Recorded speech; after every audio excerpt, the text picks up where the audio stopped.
We're just 26 days into 2023, and already our nation has seen 40 mass shootings. The reality is law enforcement are training for the just-in-case scenarios. And News 8's Jonathan Fong spoke to local law enforcement in Clinton, Iowa.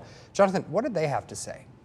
Yeah, good morning, David. I spoke to Sheriff Bill Greenwalt from Clinton County. No mincing of words. The sheriff says these shootings are terrible and scary for everyone, for law enforcement and people in the community. This is video of the scenes at Monterey Park and Half Moon Bay in California, where at least 18 people died. The violence adds to that grim total of 40 mass shootings in the U.S. so far this year, and there have been over 1,200 gun-related deaths, excluding suicide, according to the Gun Violence Archive.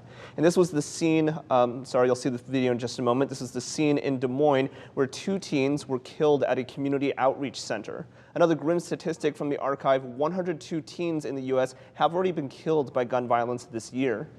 I don't think anybody wakes up thinking we're going to go to a community event and potentially not return home with our families. I can't imagine the feeling that some of these people that have lost loved ones on a day like that, what must go through their minds following something like that. It's terrible.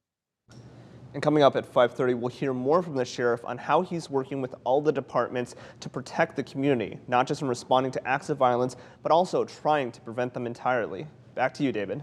Jonathan, thank you. The active shooter training is taking place at the Clinton County Sheriff's Office. It started on Monday and it does end today, and includes not just law enforcement, but also EMS, fire, and school staff as well.